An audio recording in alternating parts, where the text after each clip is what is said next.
On the Wake of Great Men presents The Center with your host, DC Radical One.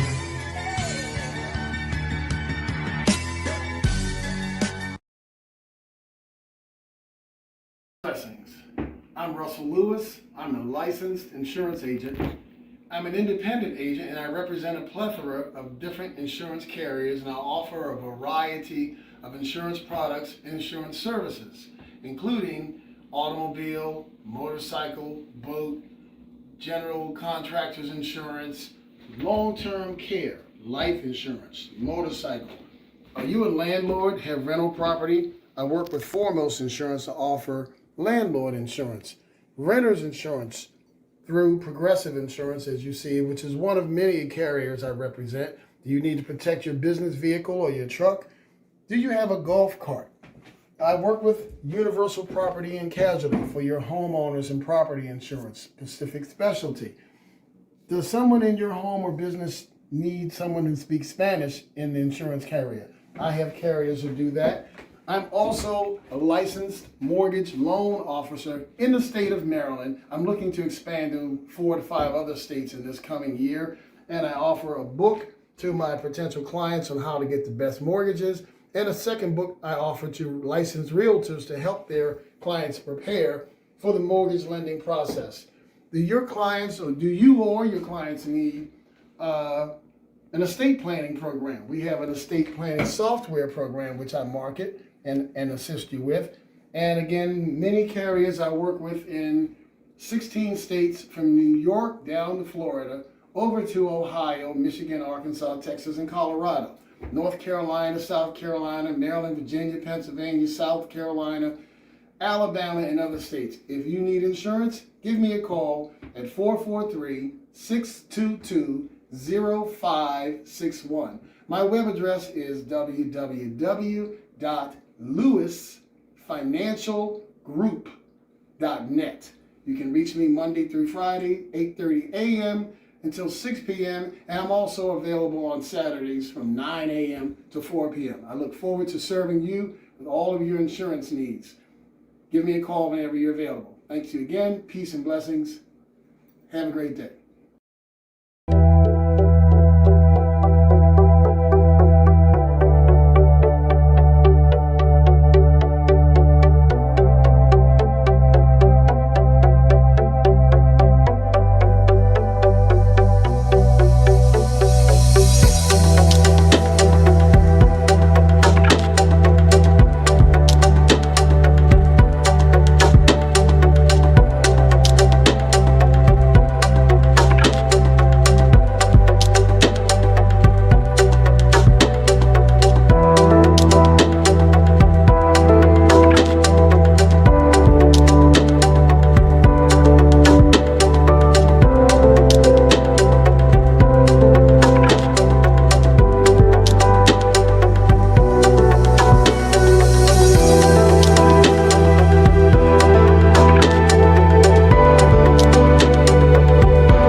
My name is Elijah Lewis. I'm author, motivational speaker.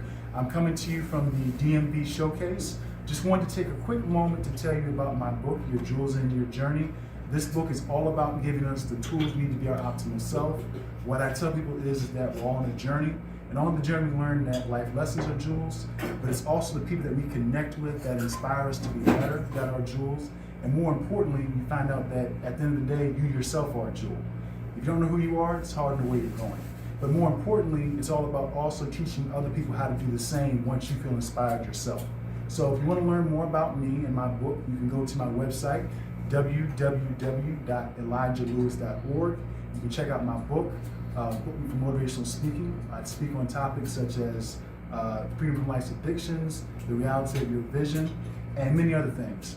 And also to let you know that during the holiday season, what we're doing is that when you purchase a copy of Your Jewels in Your Journey, 22% of that goes to a veteran that's battling PTSD. So we definitely want to give back to our veterans, especially those who are battling mental health issues. Mental health is very important, so it's always a nice way to give back to those who are less fortunate and who have given to us. So just let you know that this is going toward a worthy cause as well. And speaking of that, I'll take a quick moment to read from a chapter from my book rather. This is going to come from chapter 7, which is always give back and help others. When you make it to being your optimal self, you should think about who's coming behind you. Effective leaders don't necessarily have followers, but they're building leaders to come behind them. For this reason, it is important to always give back and help others. By doing this, you're helping the next generation be able to get to their optimal self with the lessons and opportunities you have been given. If you have been given a gift, then you should be able to share that gift with the world. It goes back to when I said you should have a great role model. Well, sometimes you need to be a good role model as well, and that starts by giving back and helping others. So definitely, if you feel inspired, check me out again on my website. Definitely, if you're in the DMV area, I always do pop-up events like this. So shout out to Dr. Chi-Chi. She's hosting the DMV vendor showcase. So definitely come check us out. We'd love to meet you, see how we can help you out. And at the end of the day, continue to be the jewels that you are, and may you find many jewels on your journey. Thank you.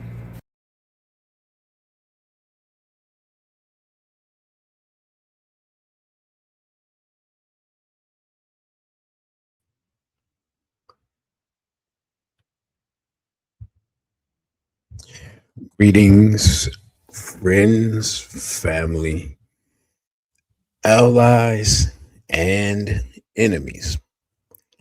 I'm your host, DC Radical One. You have entered the center. Shout out to our hold on, change the music up. Producer, Cindy Ashby.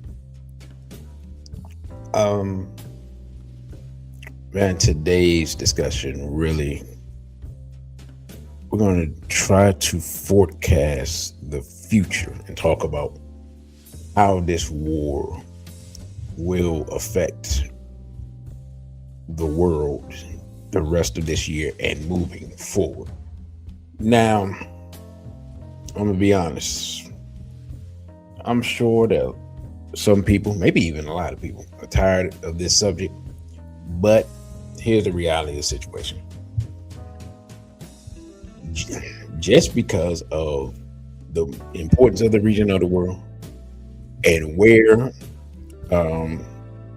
just strategically and economically, anybody that's not talking about this and not telling you what's going on, and they claim to be a news source, they're not a news source. They're not informing you. They're not helping you out, and really they're wasting your time.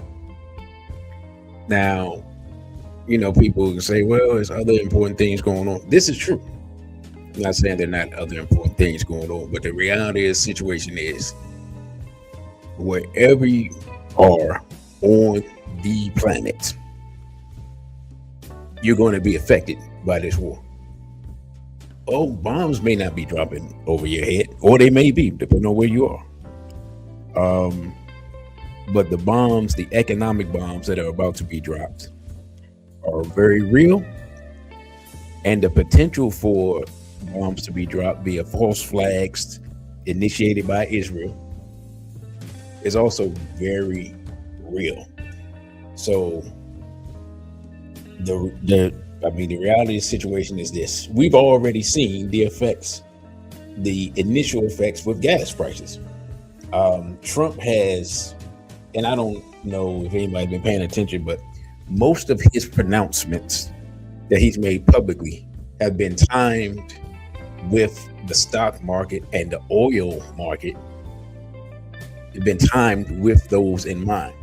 So he'll wait till Friday afternoon to say, we're going to blow up Iran's infrastructure, right? That doesn't affect the oil markets because he announced it on Friday after oil markets closed. Then Monday he'll say, we're working with the Iranians for the ceasefire. So then that's the news that the oil markets get. And then the oil price will come down, right? Then Friday again, Iran is not cooperating, and if they don't cooperate, I'm going to end their civilization, right? They'll say that on Friday. You're right. The markets don't react because the markets are closed, but oil futures go up, right? Oil futures go up. If you've invested in oil futures, you make money. Then what happens Monday? I'm going to delay the my strikes and for 2 weeks to give them time. Oil prices go back down. So I don't know if anybody has noticed that, but that is what's taking place. By the way, but you got ripped off. And my sound levels, are they good? I forgot to ask. So that's the game that Trump has been playing. He's been timing these things to keep the price of oil going up. So the price of oil goes up, means the price of gas goes up. But the shortage of oil and the shortage of other chemicals are affecting things that you don't think about. So here's an example of stuff people don't think about. In India right now, because of some of the petrochemicals that have been, that there's a shortage of, because of what's going on in the Strait of Hormuz, there's a condom shortage in India. It's like 1 billion people in India. The reality of the situation is they got enough people. They got more than enough people. And I'm gonna be honest, if you seen the way they cook some of that food out on the side of the road, I don't actually know how they have 1 billion people because hey man, it just looks like a pandemic could strike there at any moment. But hey, that's a whole nother discussion. But condom shortage in a place with 1 billion people. And if we're being honest, if you know anything about India and some of the crime, they are, the men can be very aggressive. Let's just put it that way. And I'm not saying that Indian women are like horrible looking, but the level of male aggression towards women in India is not, it's beyond the, it's just out of control. Let me just say that. Let me not go off on a tangent and get the channel deleted for Indian slander, because I'm not trying to slander people. I'm just saying this is how things are tangentially connected. So I don't know if that will eventually happen here, but I'm not gonna lie, when I saw it I was like, wait a minute, condom shortage, and then I thought about it, I was like, wait a minute, condoms come, you start thinking, you're like, yeah, plastic, petrochemicals, condoms, oh man. You know what I'm saying? Oh yeah, bruh. It's I don't know, man. But again, I just say this to say that things are tangentially connected that you don't think about. So, and then I started thinking about, well, will this affect stuff like plastic bottles, which you shouldn't even actually be drinking out of plastic bottles? That's a whole nother discussion. But then food containers, right? So will the price of food go up just because of food containers? And then, of course, there's something that people aren't talking about, the whole fertilizer situation. This is already affecting Africa, some African countries. The chemicals to make fertilizer, a lot of them come from the Gulf region. So there are going to be food shortages because this is the planting season and the war starts. They started the war in the planting season, right? And to cause a shortage of fertilizer, which means in the harvesting season, which will be September, October, November, depending on where you are in the world, there's going to be a food shortage then right before winter time. You see how this works? So the idea that what happens globally doesn't affect you in a world that's increasingly interconnected is sheer and utter ignorance. And anyone who isn't informed about what's going on globally You need to stop listening to them. They're wasting your time. So I'm gonna say this: food prices are going to go up. Apparently, condom prices are going to go up. If you have a chance to make extra money, or you're getting your taxes back, or things like that, stocking up on, or having money saved away to stock up on food in the fall and winter, that's, if you can do that, the time to start preparing is now. Now I know what you're saying. That's 6 months away. You can't say, man, DC, you ain't telling me. I'm telling you in advance. I'm telling you 6 months in advance. Am I some type of soothsayer? Absolutely not. But this one, the writing's on the wall and everybody's saying it, and it's obvious. So this is what I'm going to do. Y'all know how it is. I can tell you what's going on, and you can listen to me, and y'all could be like, man, this dude think he knows everything, which I do not, because the most important thing I don't know, I'm gonna tell y'all. Well, this is not the most important thing I don't know. Let me be clear. This ain't even close to the most important thing I don't know. But one of the important things I don't know how to do? I do not know how to take the 1,500 subscribers that I have here and turn them into 150 viewers of the show that comes on every week at the same time that I let people know in advance, and then people don't show up for. That's what I don't know. Right? To be completely honest. Because the numbers that we get sometimes are just discouraging. I was talking to my former producer, and she was saying that YouTube does suppress numbers. So the numbers you see may not be the numbers that are actually there. But I'm going by the numbers I see on my from my end on the app. So who knows, right? Who knows what's going on? We shall see. I suspect that a lot of Black people who listen to the show or watch the show may be tired of this subject. I'm gonna just be honest. Looking at our people, what are we doing that's worth talking about? You know what I'm saying? I'm not even trying to be disrespectful, but what are Black people in America doing that's worth talking about? Now, I'm gonna tell you what we are gonna talk about sometime this week, and I'm not sure what day I'm not sure which day this show will come on. We're gonna talk about the problem we have in the community of protecting predators and disrespecting victims. Because, and I'm totally off on a tangent here, but this is going to be a show this week. As some of you may know, Greek Bang Booty died of cancer, I believe 3 days ago, but this week, right? We're going to talk about that issue again, but then also you had the Wanya Moore situation and with Brandy, right? We're going to talk about that. And we'll just revisit the R. Kelly thing just because.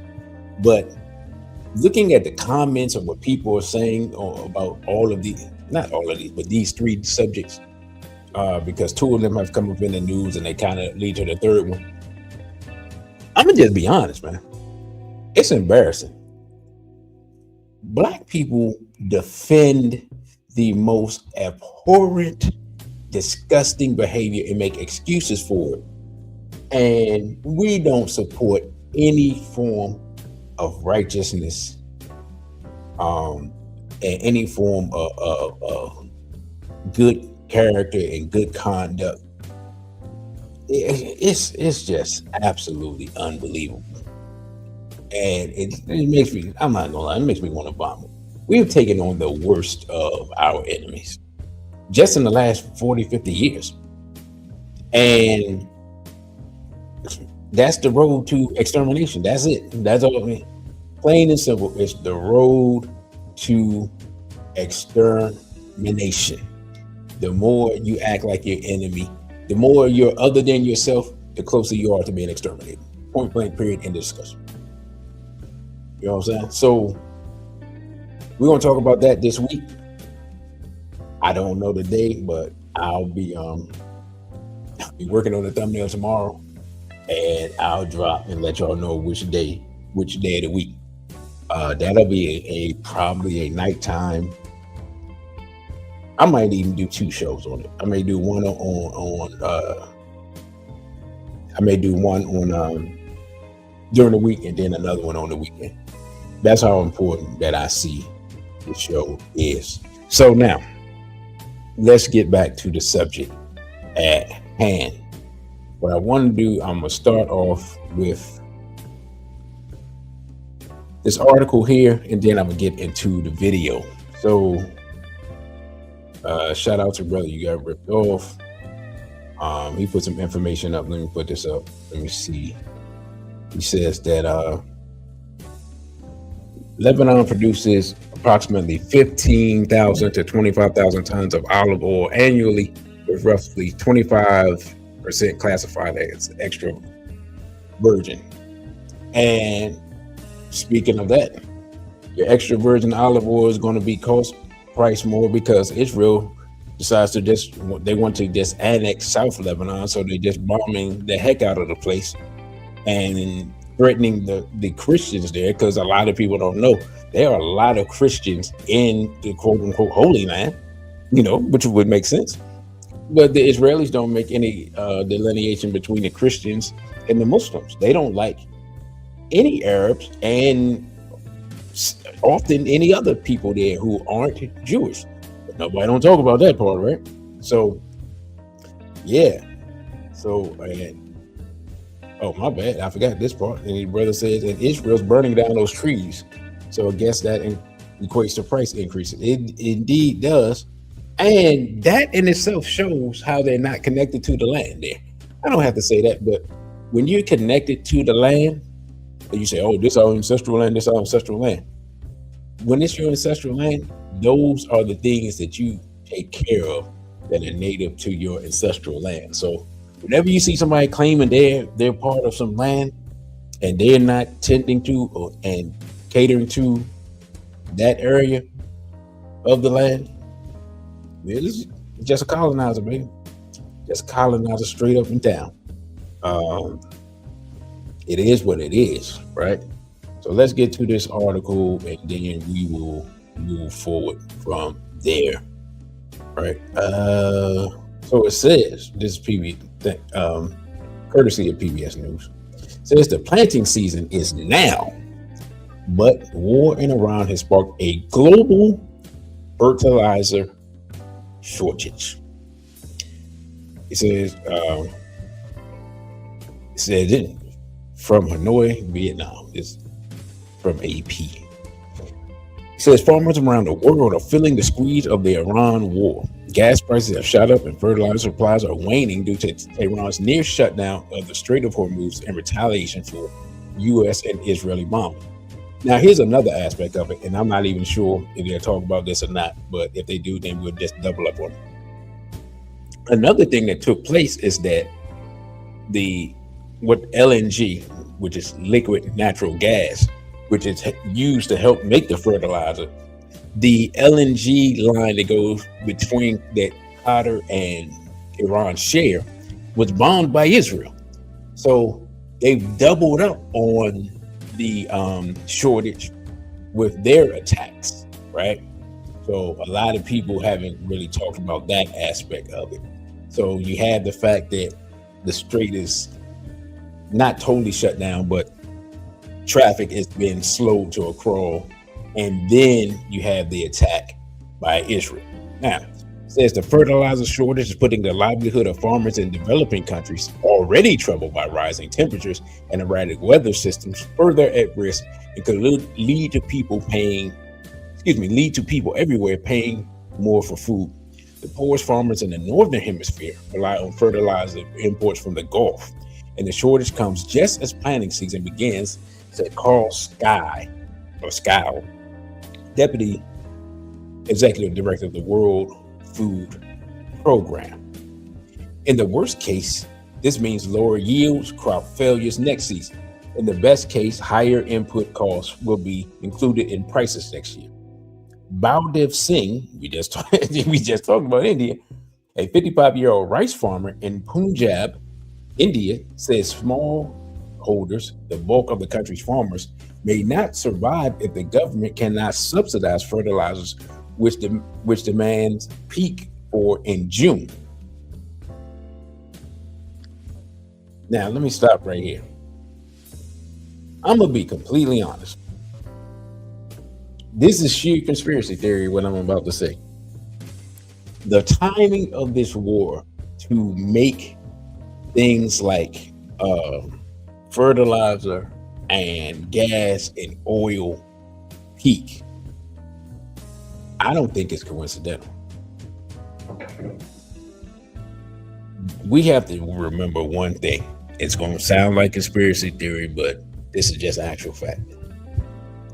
The goal of the people who are currently in charge of the world, you want to use elites, you want to use globalists, you want to use Zelle, you want to use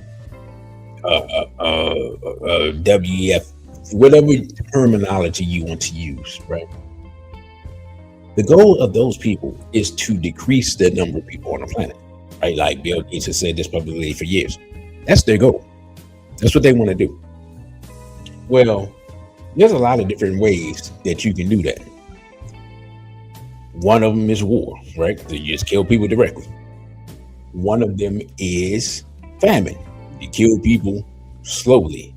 One of them is disease. You kill people, slow or fast, depending on that. And there are other methodologies. As we're seeing now, you're doubling it up and you're coming with multiple ways of decreasing the planet with this type of thing. You get war, famine / disease all in one, right? So, I mean, you just have to understand. And I'm gonna say this, right? When I was a teenager, I'm still a teenager. There was a book, and I doubt it's still in print. I don't even remember who wrote it, but the book had probably the most provocative title I've seen on a book. And the book's title was simply this: somebody's trying to kill you. That was the title of the book. Someone is trying to kill you. That was the title. And when I saw it, I was years ago, I just was gravitated towards it because that sounded crazy. I put it like this: the ways and methodologies that people trying to kill us now are way more advanced than the stuff that they were talking in that book, because the book is probably 30 years old. It was sometime in the 90s, right? I believe it's the early 90s. And whether you got football says, you don't get no more straightforward than that. Yeah, that's about as straightforward as it gets. There's another book that's very straightforward too, but a different subject matter, but actually kind of the same subject matter when you think about it. But we're not going to go there. So let me get back to the article, and then I'll play this. I will play this video. But it says, Iran is seriously limiting shipments through the Strait of Hormuz, a narrow passage that usually handles about a fifth of the world's oil shipments and nearly 1/3 of global fertilizer trade. On Friday, Iranian ambassador to the United Nations in Geneva, Ali Bahrani, said Tehran has accepted a request from the UN to let humanitarian aid and agricultural shipments move through critical waterway, even as it has endured strikes on its nuclear facilities. The aid plan would be the first breakthrough at the shipping choke point after a month of war. While markets and governments have largely focused on blocked supplies of oil and natural gas, The restriction on fertilizer threatens farming and food security around the world. Nitrogen and phosphate, two major fertilizer nutrients, are under immediate threat from the blockage. Supplies of nitrogen, including urea, the most widely traded fertilizer that helps plants grow and boost yields, are the hardest hit because of shipping delays and the soaring price of liquefied natural gas, an essential ingredient. The conflict has restricted about 30% of global urea trade, said Chris Lawson of CRU Group, a London-based commodities consultancy. Some countries are already facing critical shortages, according to Raj Patel, a food systems economist at the University of Texas. For example, Ethiopia gets 90% of its nitrogen fertilizer from the Gulf through Djibouti, a supply route that was strained even before the war began in February. The planting season is now. The fertilizer is not there. Phosphate supplies, which support root development, are also under pressure. It says, but I don't think this is correct. I think there was a correction made at the beginning here. But it says that Saudi Arabia exports a fifth of the world's phosphate fertilizer. Might have to check on that. And the region exports 40% of the world's sulfur, a key ingredient and byproduct of oil and gas refining. Even after the war ends, producers in the Gulf would need clear security guarantees before resuming shipments through the strait, and insurance costs would almost certainly rise, said Owen Gooch, an analyst with London-based Argus Consulting Services. Let me say this. A big part of what's going on here is that the insurers have not been willing to insure shipments and ships coming through, and that too is causing a problem and a backlog in ships in the Strait of Hormuz. Now, who are the people that do the insuring? Who are the insurance owners and have been the insurance owners on ships going back to slave time? Right. You see how this works? And they happen to be related to the banking people, right? Who also happen to be related to the people who believe that there are too many people on the planet. Do we see how this works? So let me just say this. Sometimes things happen which people can control, and they control it. Sometimes things happen that people can't control, but they can find a way to benefit from. In this case, the outcome can often be the same, right? So if you're one of those people that you can't control the outcome, you can't control what happens per se, but you can benefit from the outcome, this is that situation. So let's say you're an investor, you're a major investor in oil, right? You may not can control the outcome. You may not have wanted this war to start, but if you have connections to the right people, you can benefit because you can know when to invest and when not to invest based on information that you have, like we talked about earlier, right? So this is something that without question, there are people who they may not be able to control the outcome. They may have wanted Iran to be destroyed, and Iran is looking stronger than ever, but they can still benefit from what is taking place, while regular people are threatened with starvation. Do we understand how this works? Now, it says phosphate supplies. Oh, wait a minute. I already did the phosphate supplies. Excuse me. It says even after the war ends, producers would need clear security guarantees. Okay, we did that. In India, the government has prioritized urea supplies for domestic use and provides fertilizer manufacturers with about 70% of their natural gas needs. Some plants are still running below capacity, leading to lower output.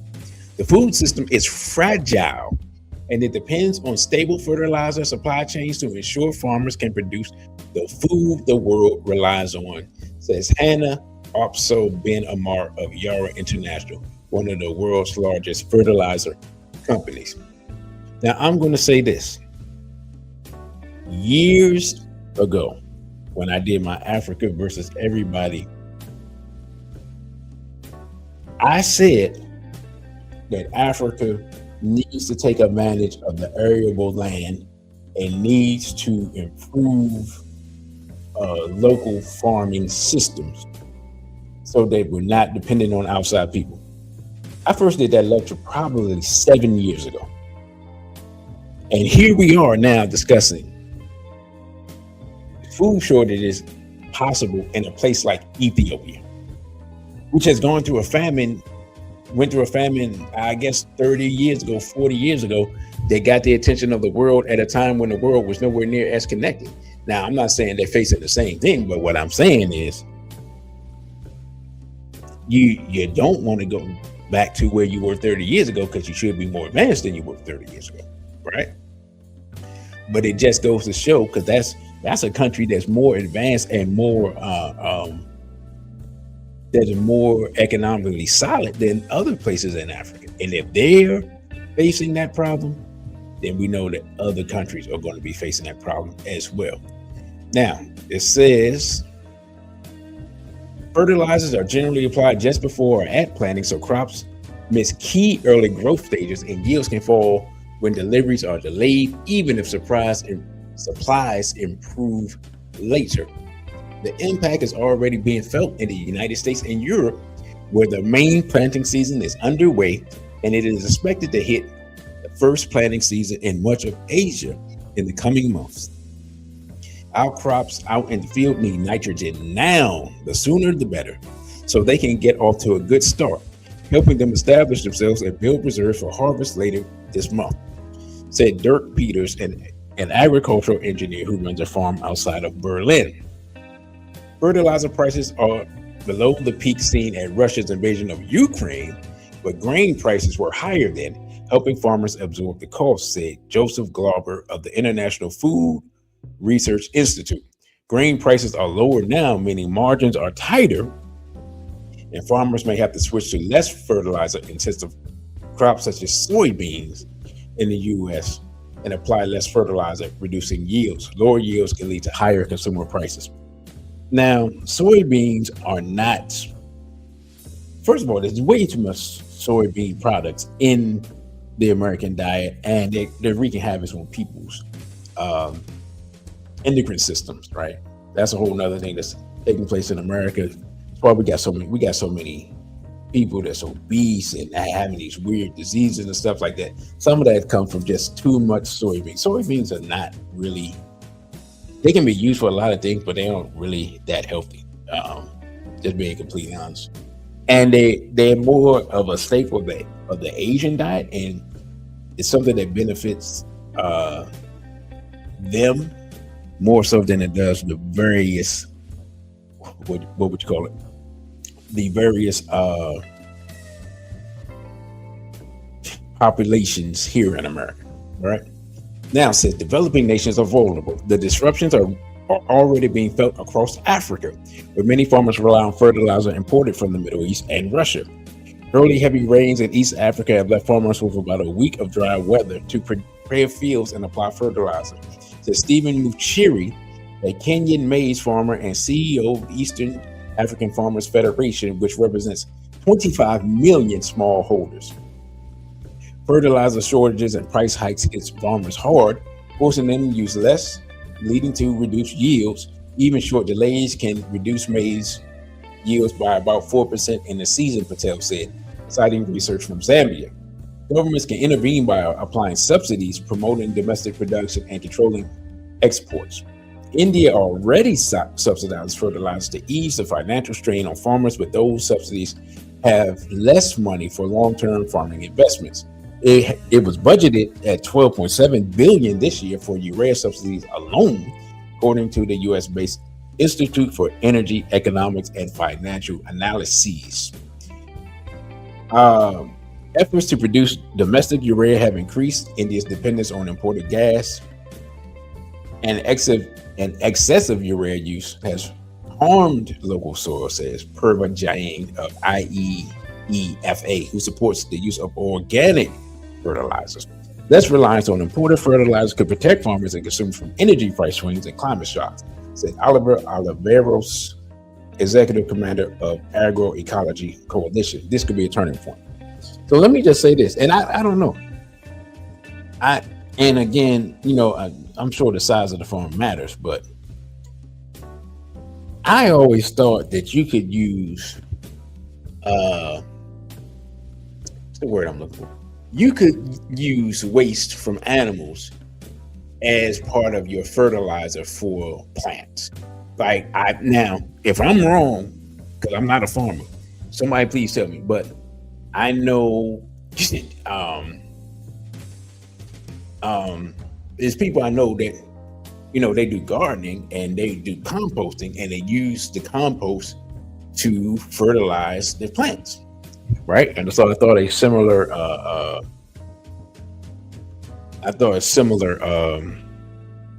process would take place in farming. Now, of course, how that works, because when you're here in the United States and people apply fertilizer to plants while they're doing landscaping, I mean, you pretty much can smell where the fertilizer comes from. You understand what I'm saying? So I just thought that was part of a natural process. But again, it's easier said than done if you have a large amount of land and so forth. So I'm not sure how that works, but it was just a thought in my mind. So to emphasize what we just read, oh, brother, hold up. Brother, you got ripped off. Just said, let me put this up, because he says all this famine hitting at the same time the world is talking about a water drought worldwide. Brother, you see what I'm saying? You can have multiple factors that can cause a slow mass casualty event, and people will not be prepared and think it came out of nowhere. Meanwhile, we're telling you about it 6 months in advance. So here's what we're going to do. We are going to reiterate what I'm saying. We're going to show this video so you can see that I'm not sitting over here making up stuff or talking out of my what. Is apparently jeopardizing the global food supply. Now you might be wondering, how is that even possible? Well, it's possible because much of the fertilizer that the world needs in order to grow food comes from that region of the world. And right now, the Strait of Hormuz is not really available for shipping fertilizer to various parts of the globe. Now, this is a little talked about consequence of this war against Iran. And this conflict is going to drive up the price of all sorts of chemicals, including fertilizers like urea, nitrogen, and ammonia. Now, these chemicals are critical for food production, and much of it is in fact produced in the Gulf region. So 5 primary fertilizer exporters, Iran, Saudi Arabia, Qatar, and the UAE and Bahrain, rely heavily on the Strait of Hormuz to export their wares. And as we've learned, the Strait of Hormuz has been effectively shut down by the Iranians in retaliation for the US-Israeli attacks against them. Making matters worse, the United States stupidly went into this war right before the spring planting season.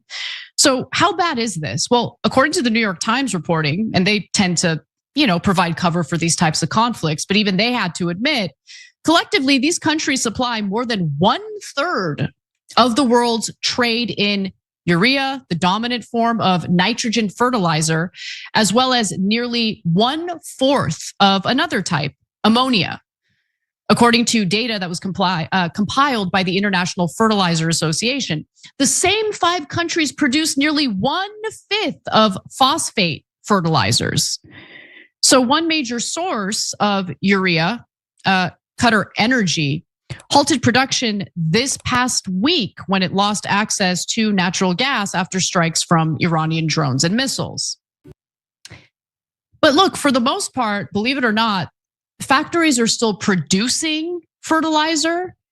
It's just that the Strait of Hormuz, way more important than people suspected, I guess. So they're unable to transport the fertilizer. So yeah, production has been harmed a little bit, but the bigger issue is transporting the fertilizer. And they're having trouble shipping it. And we don't know how long this disastrous war is going to go on. So the longer it goes on, the bigger problem this becomes. So this does threaten the global food supply. And while wealthier countries will likely just pay a lot more for their food, meaning us, the United States, we will likely see even more inflation when we go to the grocery store. The real victims of all this are the poor and developing countries that stand to go hungry as a result of this. And so we should also note that Trump did position the United States in a uniquely terrible position as this fertilizer shock hits the markets. Trump's tariffs had already raised the cost of imported fertilizer, forcing many farmers to hold off stocking up. The White House exempted fertilizers from its latest tariffs last month, but millions of tons of urea cannot quickly be summoned from points around the globe. So what are the experts saying about all of this? Well, why don't we go to Chris Lawson? He's the vice president of market intelligence and prices at the London-based commodities research firm known as CRU. He told the New York Times, quote, "It's bad. There's no other way of putting it. The world is highly reliant on fertilizer and associated raw materials supplied out of that region, meaning the Gulf." Jan William Earsman has a similar take. She's a chemical engineer and fertilizer expert at the Leiden University in the Netherlands. She concedes that the price of food will go up. So my fellow Americans, what do you think? Maybe it's just a small price to pay for a foreign country to hit its goals so they can expand their borders, annex land, and continue terrorizing the Middle East. Congratulations.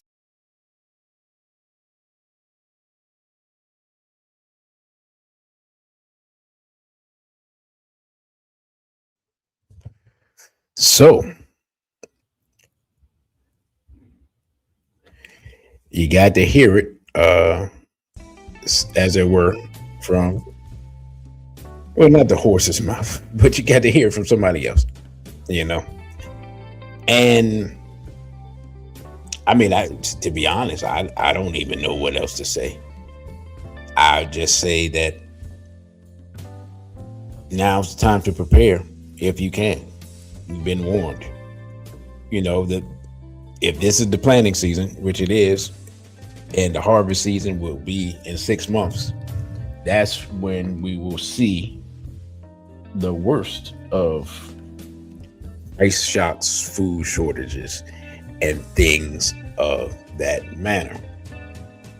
Let me see, brother, you got ripped off, says, think about that. Fertilizer has a nitrogen shortage, yet animal waste used was a main source of nitrogen. But since animals now have toxic feed or livestock is being killed off, we now have a shortage. Animal waste is a significant global source of nitrogen, with domestic livestock producing approximately 130 teragrams,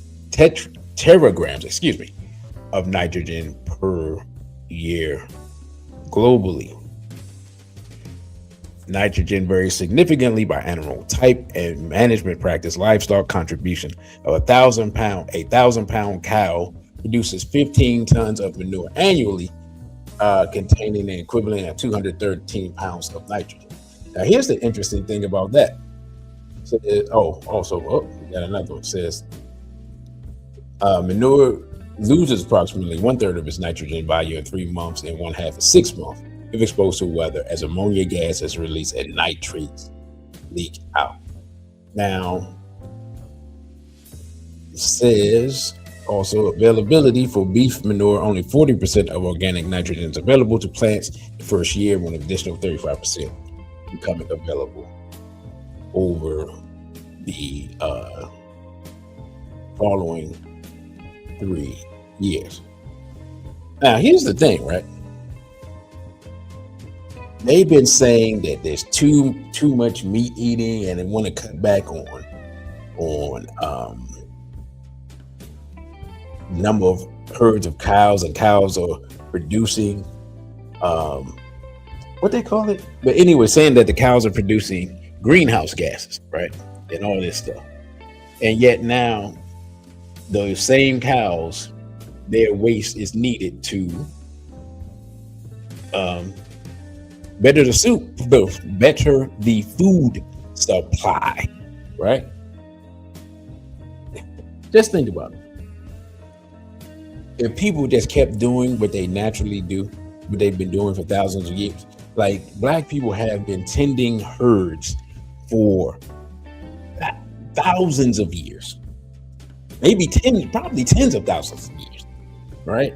Because Europeans, one of the measurements that they use for civilization is agriculture, but they don't count tending herds as part of that agriculture. Like they talking about just growing plants, and they tend to just focus on Europe, or quote unquote the Middle East, because they can claim to be that's close to Europe, but they don't have any documentation of how long African people have been doing it. And the reality of the situation is that I was talking to a person about this. Now think about this. I saw a clip of a TV show or maybe it's a movie.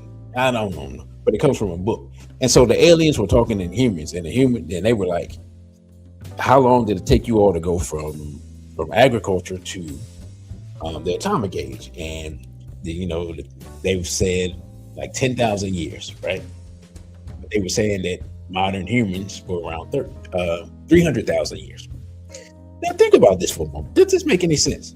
So you mean to tell me for 290,000 years, people didn't do anything in essence to develop themselves and develop the things needed for a society, like agriculture and advanced techniques of building and things like that. For 290,000 years, then all of a sudden, in the last 10,000 years, you go from using stone tools in essence to building atomic bombs. That doesn't even, that's the story they tell us. And we buy that story. That doesn't even make any sense. So here's what I believe, and I know I'm off on a tangent, but it's all interrelated. Here's what I believe actually takes place. I believe what we think of as civilizations rise and fall over thousands of years, and we've reached similar points of technological advancement multiple times.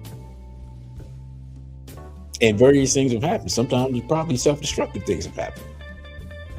And we're just back to a point where we were at. That's what I believe.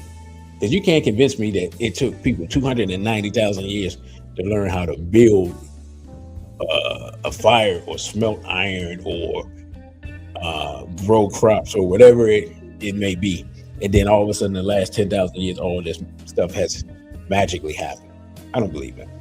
I think that's just ridiculous. And I believe that's part of the white supremacist ideology of everything got better as soon as we got here, right? That's where that comes from. So here's what I am getting ready to do. Because we're at the 1 hour mark, and at most we're going to be on for 2 hours. And whether or not we're on for that second hour will depend greatly on if the views increase. Brother, you got ripped off, got a point he wanted to make, so I'm going to put this up first. Says, saying there's a fertilizer shortage allows them to increase prices of major used brands like Happy Frog. That 56-pound bag costs $35. An increase of that stops people from urban farming. Yeah, the goal is to, it's plain and simple, like we talked about before, like the book said, the goal is to kill you eventually. That's just what it is, right? I mean, if we're not gonna get any views, or might as well tell the truth. But that's the goal. I've told people this, and they look at me like I'm crazy.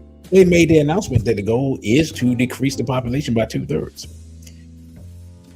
At this point, 2/3 would be 6.5 billion people removed, approximately. If you think you on part of the equation of that 6.5 billion, okay, cool, good luck to you. but almost everybody in the sound of my voice is part of that 6.5 that they want to get up out of here. So preparation, knowledge preparation are essential to survival. Now y'all can say, man, you're being hyperbolic. That's possible. But like when, like when the Y2K thing happened, if you stocked up on food and supplies and things like that, guess what? You just had extra stuff. I had extra stuff. I didn't know what was gonna happen. I had extra stuff because I bought stuff and was prepared. Nothing happened, right? But guess what? Better to have extra stuff than to not have anything, not be prepared, and be fighting people for the last toilet paper. You know what I'm saying? Lose your life in a gun battle over the last loaf of bread. That's all I'm saying. Am I sure that things are gonna get that bad? Absolutely not. Do I think they'll get that bad? Not particularly, no. Do I want to not be prepared if they do get that bad? Absolutely not. Right? So what we're gonna do, we're gonna take this this halfway break, and then we'll come back and finish the second half of the show.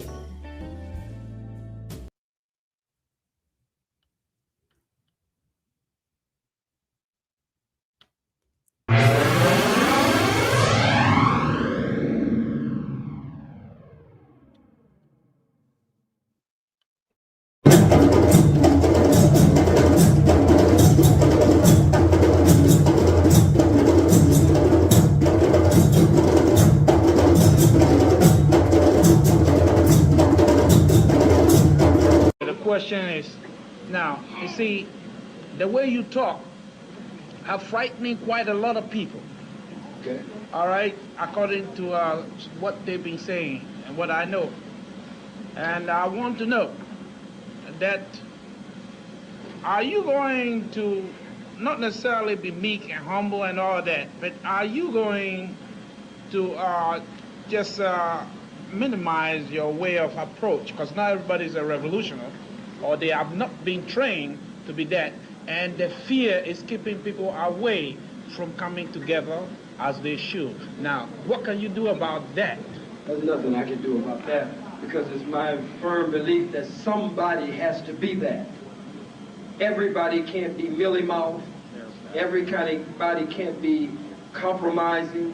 Everybody can't tiptoe through the tulips. Everybody can't play politics.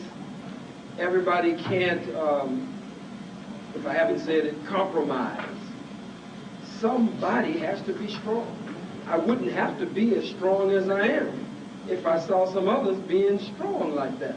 I could tone down, but I'm feeling such desperation to get the message out, to try to plant the seed in those who are strong enough that the walls of their heart, the walls of the uterus of their minds, metaphorically speaking, can hold that revolutionary life and not abort it. We're going to connect the dots, right? Connect them. In the first part, who did they attack? Women, childbearing. Women of childbearing age, right? The Catholic priests, they pointed out, they're like, wait a minute, how come you're not applying this to everybody? In the second clip, who did they attack? Heterosexual men. The heterosexual men. Let's do a little math. If you sterilize the women, and remember, this was applied to 500,000 women. Now, we're going to understand something here. If you apply that to Europeans, that might mean 500,000 to 1 million people not being born. But African people have more children. So you're talking about 2 to 3 million Africans not being born. Then on the other end, the men are, what's the problem with the men? The men are what? The men are heterosexual. They're masculine.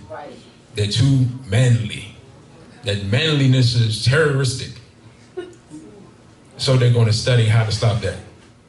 So if you attack the women with the drugs and you turn the men into homosexuals, how many people will be produced? Zero. Genocide, plain and simple, and they tell you and throw it right in your face. Out there, we have to be careful what sign we're standing next to. That's right. They had every kind of damn sign out there. That's right. We're queers for Mumia. That's a shame. We went to rallies in Philly. Every time the new Black Panther Party comes up, people got problems. Everybody could come up for Mumia and all political prisoners except the Black Panther Party. Right. Nobody wanted us around. Crazy cracker women standing up with their fists in the air talking about what I just mentioned, queers for Mumia. We're the lesbians for Mumia. And they are welcome at every rally. But some of our own brothers and sisters who claim to be revolutionaries will welcome the queers, will welcome the sissies, the faggots, will welcome the lesbians, the transvestites, the crossovers, the used-to-bees, the wanna-bees. They will welcome all of them. But when we come and say, Black Power, they say, oh, we don't need that. That's divisive. That divides the people. We don't need that on the platform for the political prison. God damn it, if a faggot can stand up, if a lesbian or dyke can stand up, if a queer can stand up, then God damn it, the Black Power movement must take a stand for our political prison. We would be offended by receiving money that's due to us for work that we did that we were never paid for.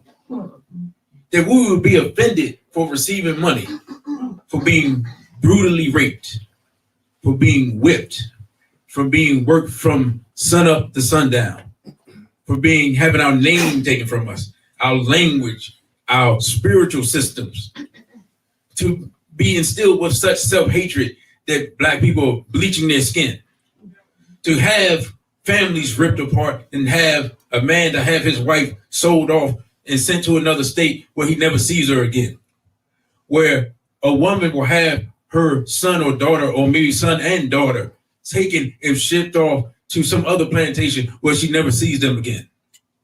He says you will be offended for receiving money for that. Dr. Collins said, yes, we need reparations, but white man, we also need some of your blood. I'll take the money first and the blood second, or vice versa. But what does the homosexual say? He basically said, white people won't like us if we get reparations. Right?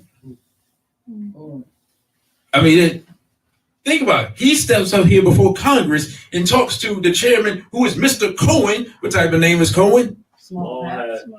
He tells Mr. Small Hat, hey, man, we don't need any money, Mr. Small Hat. And Mr. Small Hat, of course, is going to say, of course you don't, because he would be one of the main people that need to pay, because the hats were behind the slave trade. That's right.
Everyone, my name is Elijah Lewis, author, motivational speaker.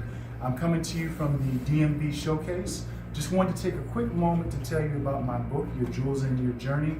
This book is all about giving us the tools we need to be our optimal self. What I tell people is that we're all on a journey, and on the journey we learn that life lessons are jewels, but it's also the people that we connect with that inspire us to be better that are jewels. And more importantly, we find out that at the end of the day, you yourself are a jewel.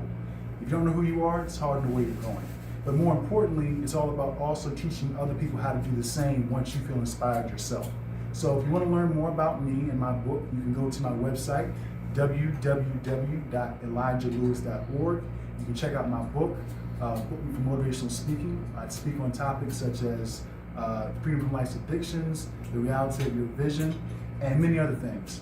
And also to let you know that during the holiday season, what we're doing is that when you purchase a copy of Your Jewels in Your Journey, 22% of that goes to a veteran that's battling PTSD. So we definitely want to give back to our veterans, especially those who are battling mental health issues. Mental health is very important. So it's always a nice way to give back to those who are less fortunate and who have given to us. So just let you know that this is going toward a worthy cause as well.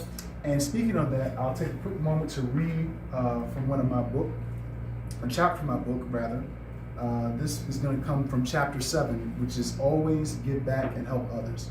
When you make it to being your optimal self, you should think about who's coming behind you. Effective leaders don't necessarily have followers, but they're building leaders to come behind them. For this reason, it is important to always give back and help others. By doing this, you're helping the next generation be able to get to their optimal self with the lessons and opportunities you have been given. If you have been given a gift, then you should be able to share that gift with the world. It goes back to when I said you should have a great role model. Well, sometimes you need to be a good role model as well, and that starts by giving back and helping others. So definitely, if you feel inspired, check me out again on my website. Definitely, if you're in the DMV area, I always do pop-up events like this. So shout out to Dr. Chi-Chi. She's hosting the DMV vendor showcase. So definitely come check us out. We'd love to meet you, see how we can help you out. And at the end of the day, continue to be the jewels that you are, and maybe find many jewels on your journey.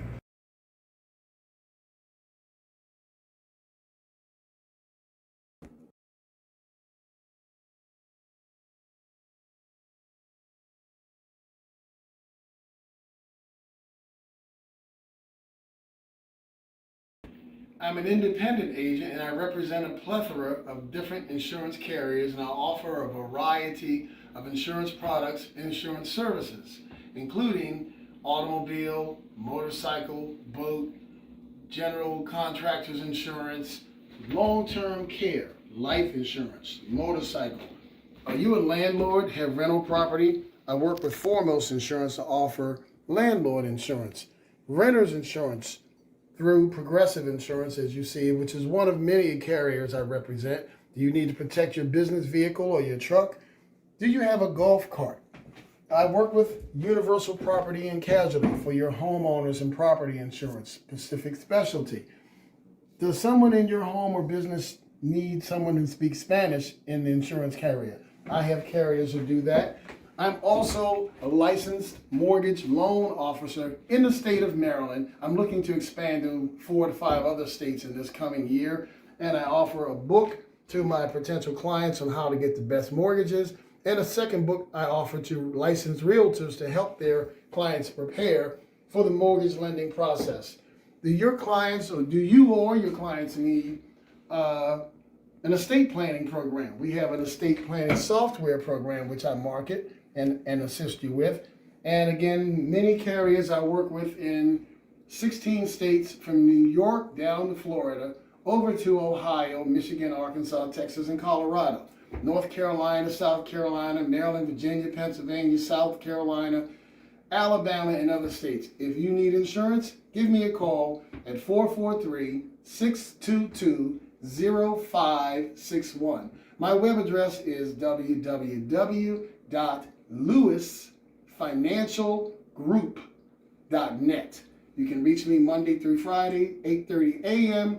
until 6 p.m. And I'm also available on Saturdays from 9 a.m. to 4 p.m. I look forward to serving you with all of your insurance needs.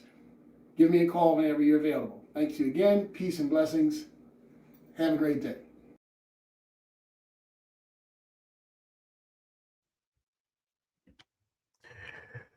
All right, brothers and sisters, thanks to our sponsors for those timely messages.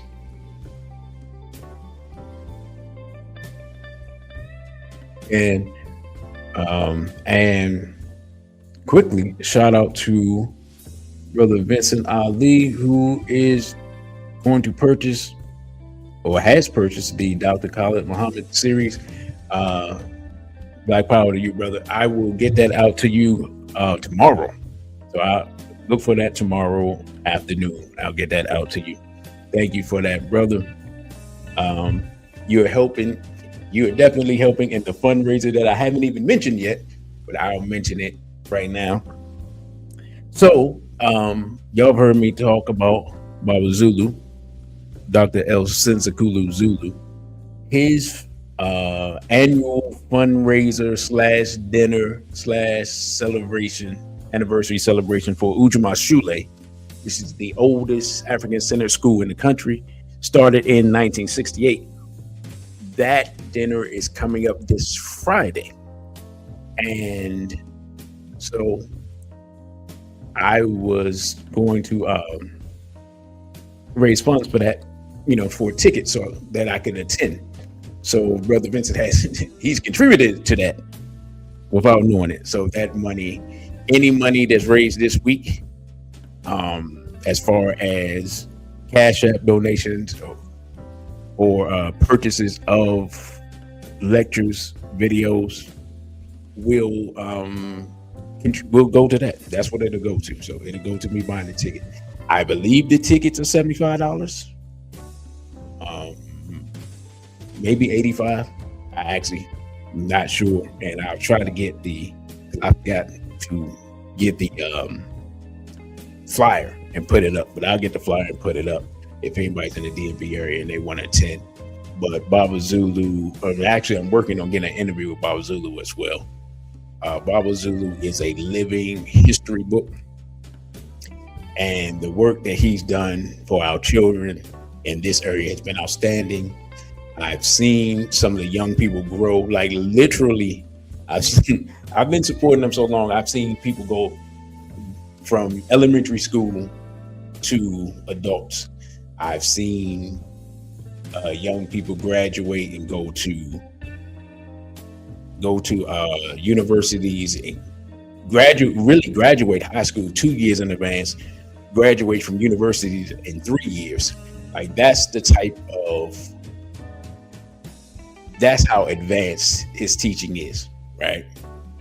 And what he does is he incorporates African culture into the teaching. So it's not just advanced mathematics, science, language. It's also African drumming, art, history, and culture, so that we're not just producing a better Negro to be exploited by our enemies, but we're producing, and I'm saying we just as a supporter, but we're producing better Black people who can help build the Black world of tomorrow, because we are sadly in need of that. So, as I said, I'm going to be on probably 3 times this week if I can, including today. I'm including today in this week part. So I will be, especially the next time I come on, I will be asking for a little assistance with that. But the brother brought us basically halfway there just for his purchase. So thank you, brother, very much. Now, let's get to the second half of the show. Sister Raw Ito Vital, she gave us some knowledge, so let's just start with that. BB40 and greetings, family. We here use the soap, trees, leaves for fertilizer, all natural.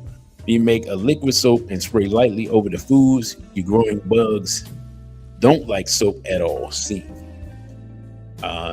Thank you for that.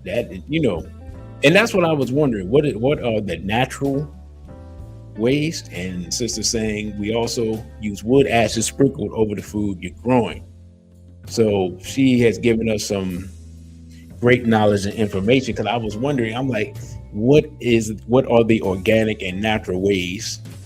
And sister answered the question. I didn't even know she was watching the show, but she answered the question there. Because one thing we have to do is we talk a lot about calling upon our ancestors, and sometimes we get spooky with it, but sometimes calling upon our ancestors is using their knowledge, right? Using the knowledge and the ancestral ways in order to do something or deal with a situation that we have now. So thank you, sister, for that information. That may help someone who maybe they just have a home garden, but maybe that may help them, right? So let's just get into this article real quick. It says, while the global food system has largely adjusted to the trade disruptions in agricultural commodities and fertilizers in the wake of the C-19 pandemic and the start of the Russia-Ukraine war, the current conflict in the Middle East introduces a new set of challenges at a time when markets and supply chains remain vulnerable to geopolitical shocks. A particularly dangerous problem is the potential for sustained major disruption in fertilizer supplies that would threaten global agricultural production and food security. In 2024, up to 30% of global fertilizer trade passed through the Strait of Hormuz from the Persian Gulf to export markets around the world, as well as an estimated 20% of liquefied natural gas, a key fertilizer feedstock, and 27% of global traded oil. Now, with Iran limiting shipments through this critical maritime corridor in response to attacks by the United States and Israel, prices have risen sharply across energy and fertilizer markets.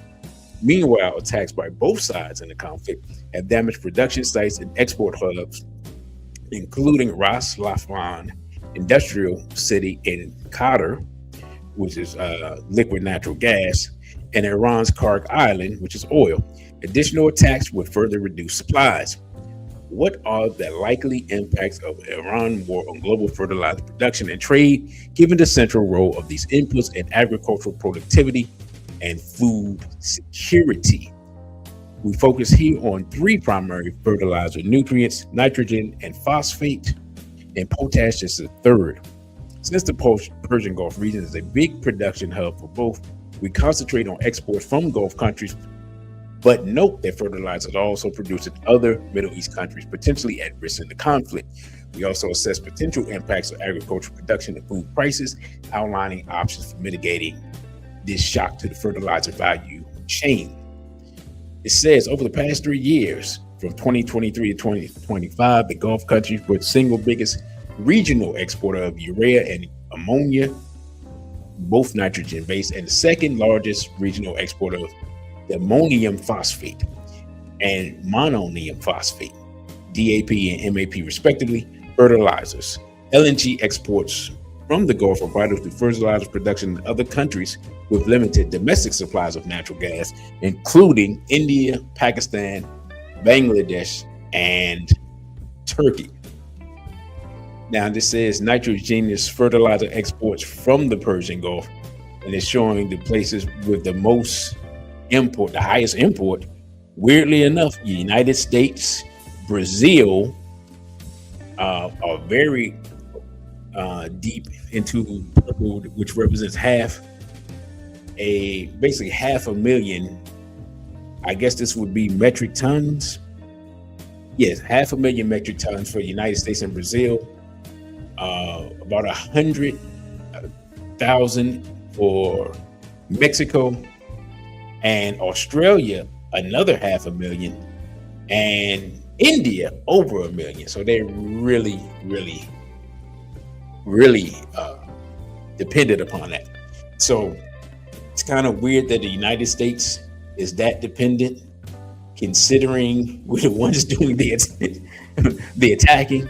You know, you talk about cutting off your nose to spite your face. This is not a good idea.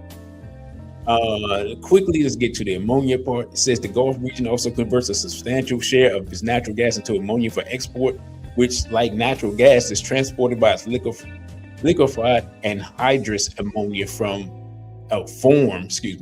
via pipelines or maritime shipments through the strait. Thus, regional ammonia exports are doubly vulnerable to damage to Gulf LNG production facilities and to shipping disruptions in the strait. Here's something else that I found that I'm not sure anybody talked about.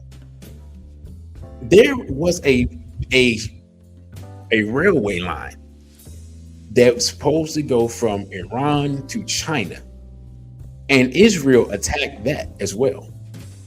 So not only have they caused the disruption in LNG through shipping, but they've also caused disruption in exports via land, right? Because they are working on, China mostly is working on building a railway system, a high-speed railway system to go from Iran to China over land. So that also was attacked by Israel. So if it looks like Israel is attacking things randomly, they are not. If you think Israel is attacking things to disrupt and destroy a lot of different aspects of the economy to cause starvation and chaos, that's exactly what is happening. The unfortunate part is that Iran has also contributed in this because their infrastructure is under attack, and they are thus responding by attacking the infrastructure of Israel and the Gulf states. And here's something that the Gulf states are going to have to deal with, right? Here's the reality of the situation. The United States has proven they cannot protect the Gulf states, period. They cannot protect them from Iranian missiles, right? Now, knowing that, you have a choice. You can continue to side with America and face the wrath of Iran and possibly be destroyed, or you can side with Iran and face the fact that you have already sided with America, and maybe they attack you anyway, or maybe they just depose your leadership, remove you from leadership, and put the people in power, and especially in the countries that are mostly Shia. Yeah, you're those Gulf regions, Bahrain, Oman, UAE, and all those, between a rock and a hard place, right? But that's what happens when you side with your enemies. And I'm gonna tell you something. This relates to, we're gonna have another show. This situation relates to what is happening right now in Northern Africa, right? Right now, Kenya has signed some type of defense agreement that will allow, I believe, the United States, but it may be Europe, to come into Kenya. At the same time, Ghana had just signed some type of defense pact with the European Union, which France is part of the European Union.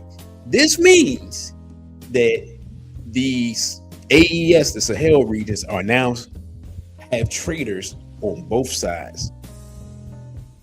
To the west of the AES, you have Ghana, which also has U.S. bases that they have allowed. So they got the U.S. and the EU in Ghana.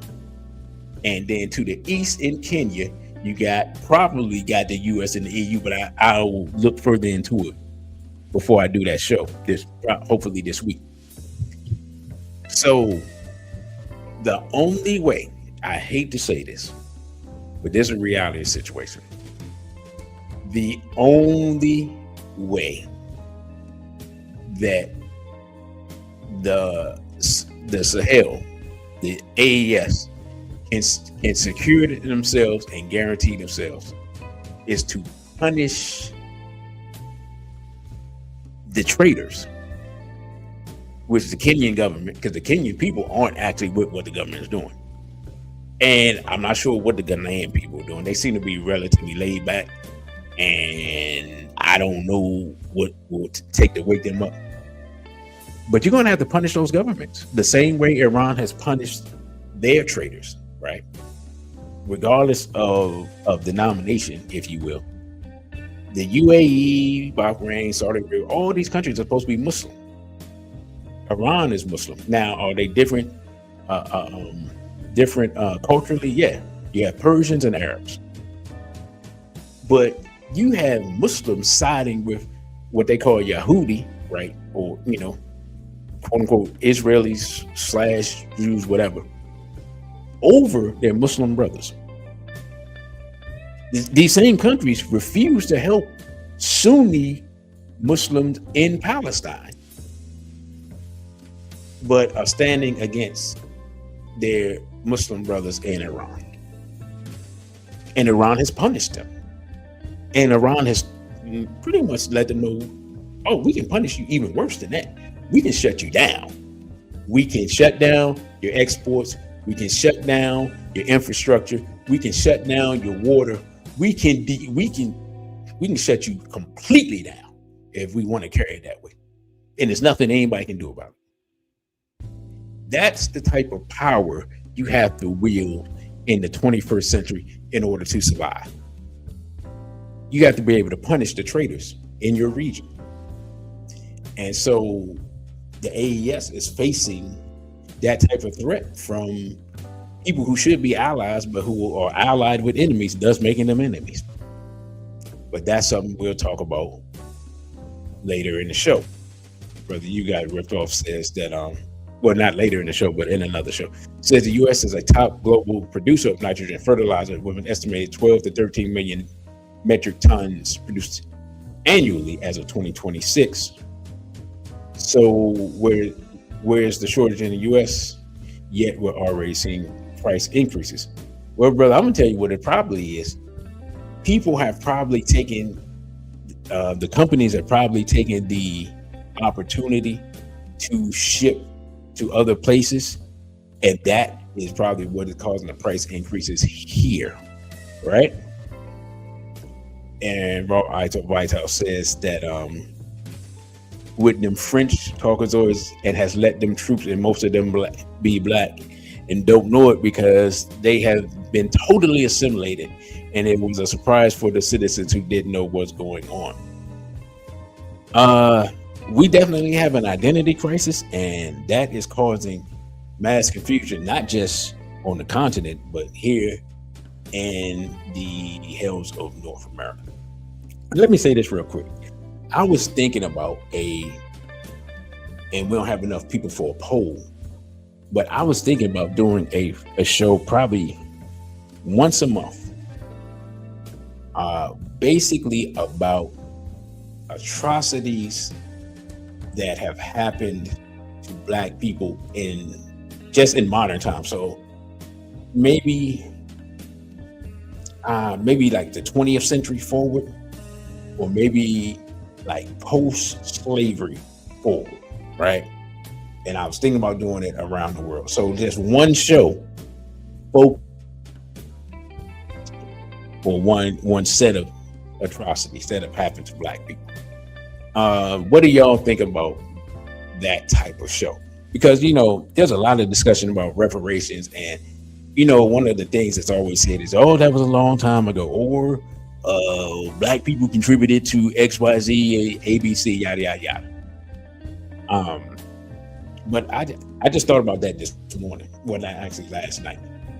And y'all let me know what y'all think about the show. So, for example, we might do one show on the destruction of Black Wall Street, Tulsa, Oklahoma, or one show on the crack epidemic, right? Or one show on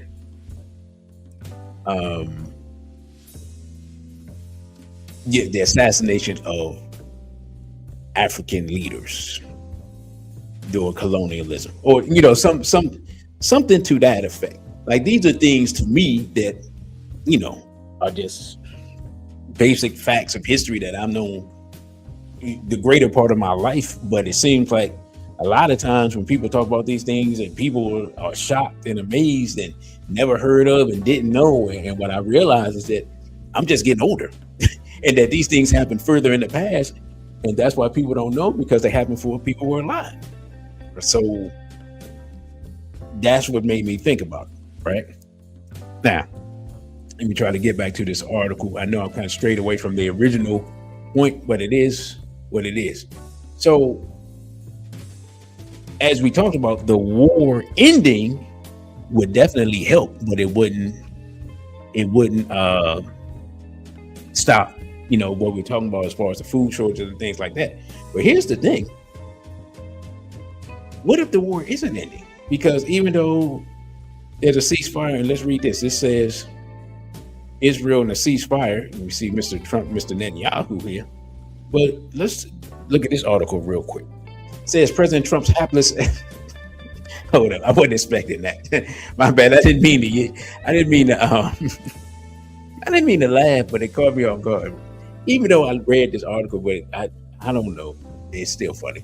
President Trump's hapless efforts to extricate himself and the United States from his failed Iran war may have one salutary piece of collateral damage. There's now a wedge between Trump and one of his prime manipulators, Bibi Netanyahu. The Israeli prime minister who prodded Trump into launching the war and recklessly sought to widen it is now trying to sabotage the fragile ceasefire. We have hope that there will not be far more serious collateral damage in the form of increased anti-Semitism of the real kind, not the fake version that Trump has been using to eviscerate civil rights enforcement, but for everyone but Jews. Okay, apparently I didn't read this article. Let me read that part again. He said increased anti-Semitism, the real kind, not the fake version that Trump has been using to eviscerate civil rights enforcement for everyone but Jews. All right then. At some point, Trump may well turn on his former close ally and take MAGA with him. Now, I don't think that's going to happen, but let's just see what they happen to say. It says, the fact that the U.S. delegation to Islamabad this weekend is headed by J.D. Vance, which you're in bad shape when it's headed by J.D. Vance, is a mark of Trump's desperation.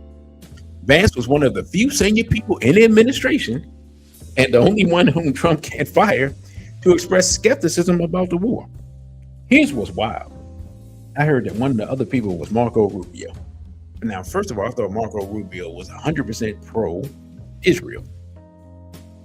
But I guess I shouldn't be surprised about Marco Rubio not wanting smoke, you know what I'm saying? But anyway, Netanyahu had not been consulted about the ceasefire, nor was Israel invited to participate in negotiations. On Wednesday morning, hours after Trump announced the ceasefire, Israel military launched over 100 strikes on southern Lebanon, killing more than 300 people, including in Beirut neighborhoods outside of Hezbollah's traditional domain that had been spared. Israel's attack on southern Lebanon has now killed more than 1,800 people, including many civilians, and I would say mostly civilians, and displaced more than 1 million people from their homes. Vance tried to claim that suspension of Israel's attacks on Lebanon was not part of the bare-bones ceasefire agreement, calling it a misunderstanding with the Iranians. I think the Iranians thought that the ceasefire included Lebanon, and it just didn't. We never made that promise, Vance told reporters. He was contradicted by Pakistani Prime Minister Shehbaz Sharif, who helped negotiate the terms. Sharif said that Lebanon was explicitly a part of the ceasefire agreement. On Thursday, in a short phone call, Trump told Netanyahu to halt the attacks.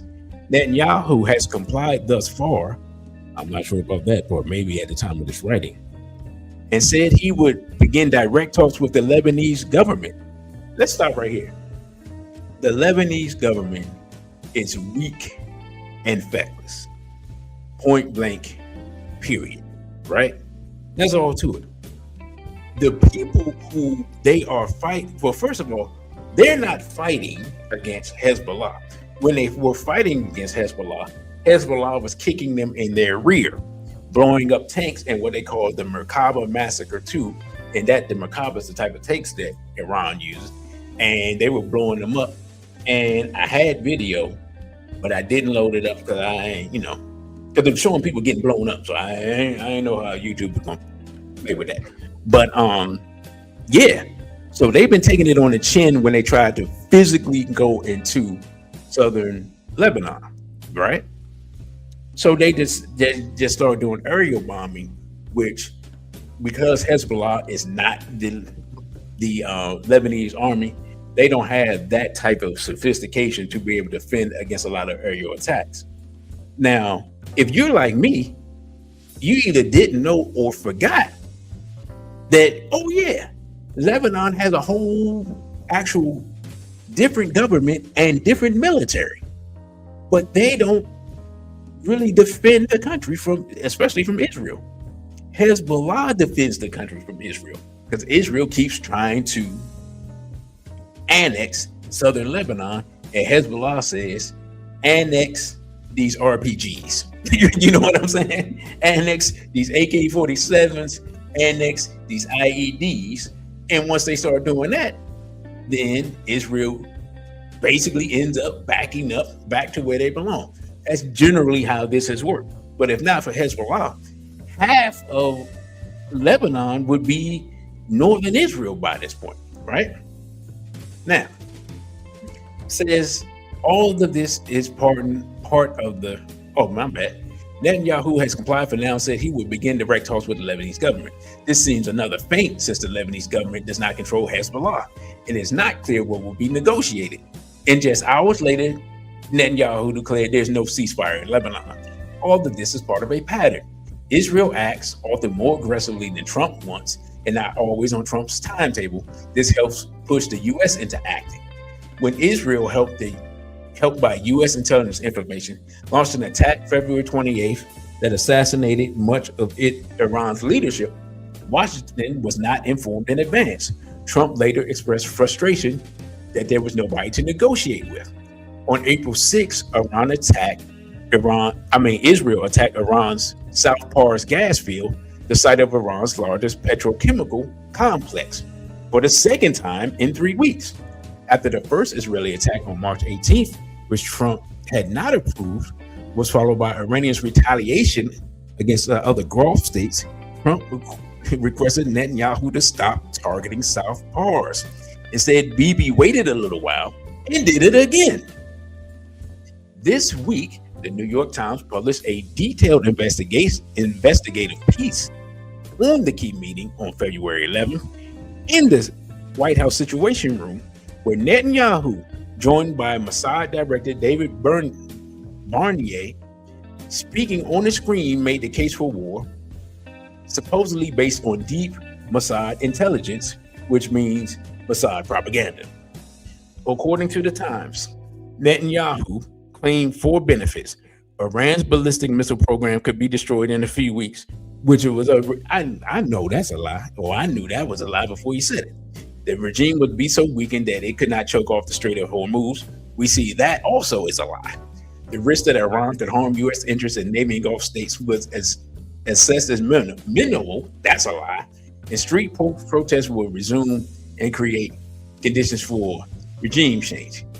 That also was a lie. Here's what's hilarious.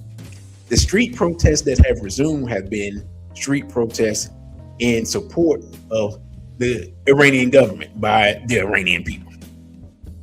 John Ratcliffe, the CIA director, described the Mossad claims as farcical.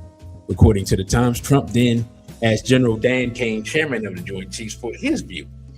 General Kane said, "Sir, this is my experience.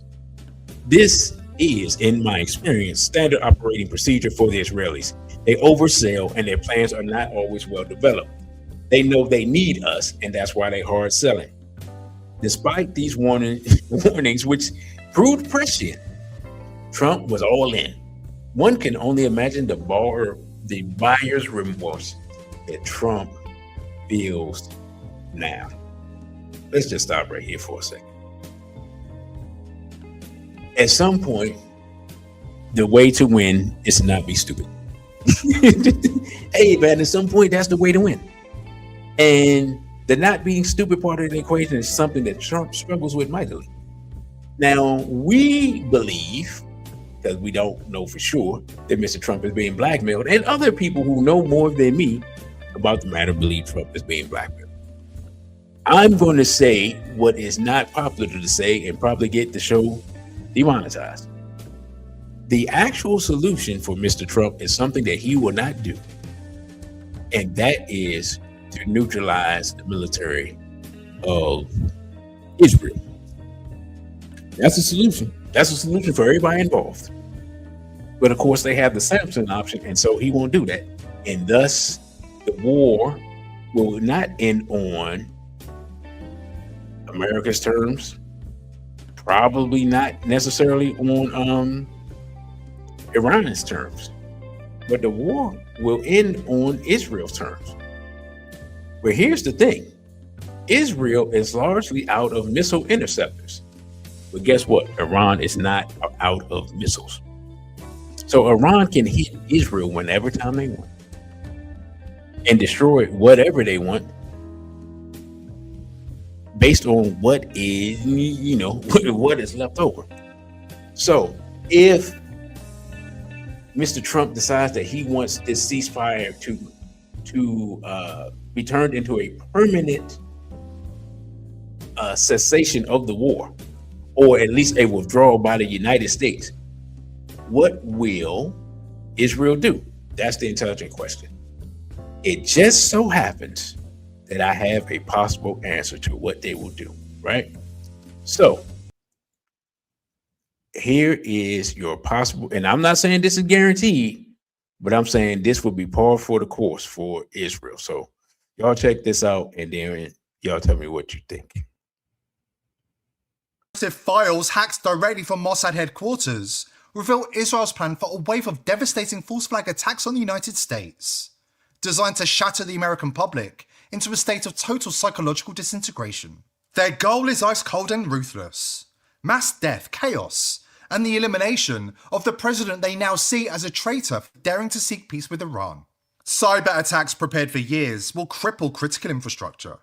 Water stops, power grids collapse, food production halts, hospitals go dark, lawlessness erupts.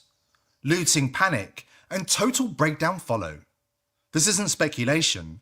It comes from the Iranian hacker who breached Kash Patel's emails and exposed the Charlie Kirk assassination as an inside job. With Trump now pushing hard for a ceasefire with Iran, the hacker's warning has turned critical. Israel's plans are cold, ruthless, and designed to shatter American society beyond repair. Iran is still committed to peace? Yeah, I do. They violated it, but Israel violated it too. Are you questioning if Israel is committed? Israel, as soon as we made the deal, they came out and they dropped a load of bombs, the likes of which I've never seen before. The biggest load that we've seen. I'm not happy with Israel. When Iranian hackers breached Israeli intelligence servers, they didn't just grab files on government officials and media personalities. They uncovered something far darker. Detailed plans for false flag attacks on America. Plans so unhinged, they could only come from the same man who issued a stand-down order while his own people were slaughtered, then used the massacre as justification for a genocide. Now, as Trump pushes to end the war with Iran, Netanyahu is cornered and desperate. With an election looming, his power is crumbling. He's a wounded animal, exposed, vulnerable, and extremely dangerous. Listen carefully. If America forces Netanyahu to stop his war, if Trump pulls support, demands a ceasefire, or sits down at the table with Iran, Israel will view it as an existential threat to their survival. They will see it as Trump stabbing them in the back, and they will unleash the false flag operations on American soil they've already prepared. I've seen the files. The playbook is clear. Stage a massive false flag, blame Iran, whip the American public into a frenzy, and march them straight into World War III. Seize total control of Washington, crush every voice they label anti-Semitic, and fast-track their coup d'etat of the United States of America. This isn't conspiracy theory anymore. This is the trap closing in real time. And because Trump dared to anger Israel by pushing for a ceasefire with Iran, the countdown has just hit 0. Today, everything is connected. Your bank account isn't just numbers in a vault. It's data, moving through invisible systems. Your food doesn't come from down the road. It comes from a global chain stretched across continents. Your reality itself is filtered through screens, algorithms, and narratives competing for your attention and your belief. So when something hits now, it doesn't stay contained. It spreads fast. Financial systems don't just dip, they crash. Supply chains don't just slow, they fracture. Information doesn't just flow, it mutates. And suddenly, the question isn't, what happened? It's who do you believe? That's the psychological breaking point. When the public is gripped by fear, disorientated, and unsure who or what to trust, that's when Israel's influence operations will hit full throttle, exploiting the chaos to steer perception and pressure people towards compliance. That's the entire point of this false flag.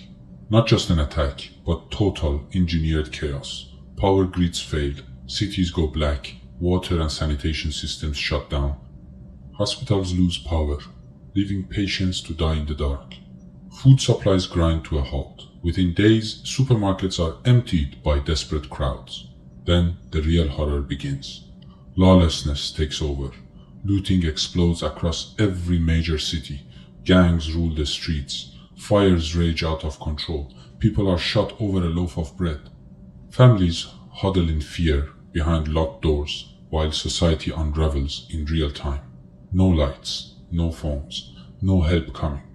This is what total psychological disintegration actually looks like. A broken, terrified population begging for someone, anyone, to restore order. This is what they have carefully planned for you.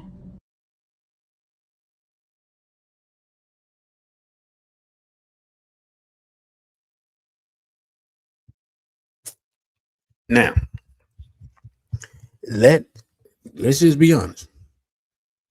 That is the worst case.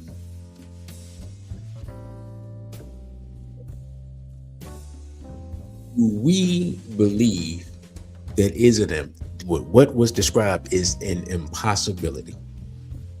Or, greetings to Sister Neff. A little late, but better late than never. Do we believe that's an impossibility? What he described?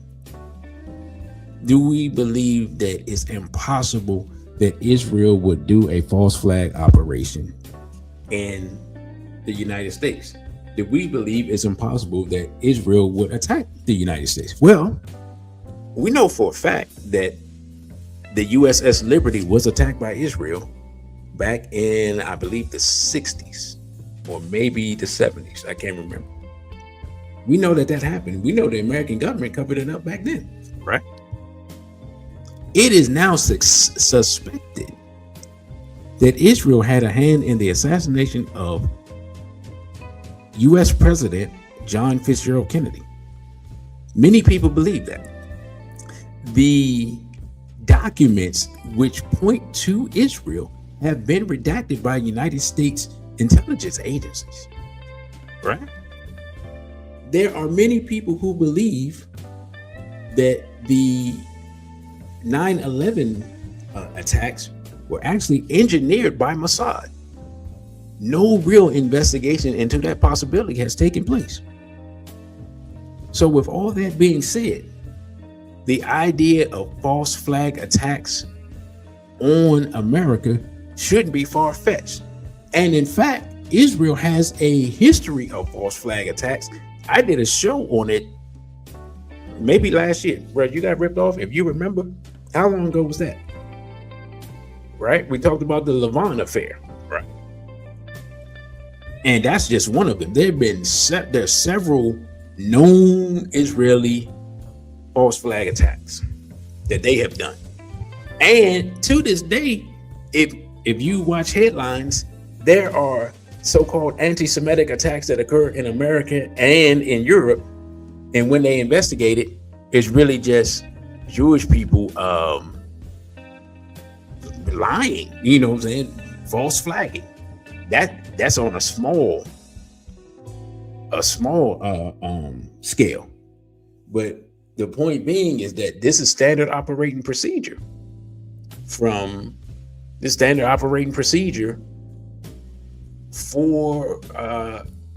Israeli citizens or the Israeli government. to have these attacks or do things and blame them on other people. So, and we've heard Netanyahu, I believe it was Netanyahu, talk about using the United States up and then in essence throwing it away. So I wish I had that quote. And if I can find it, I'll put it in another show. So we shouldn't put this isn't outside the realm of possibility. Do I think it's a high probability? I don't. But because I don't think the ceasefire will take place, I don't think that Trump will acquiesce to the demands of Iran. But let's say he does. Let's say he's just tired. If he does,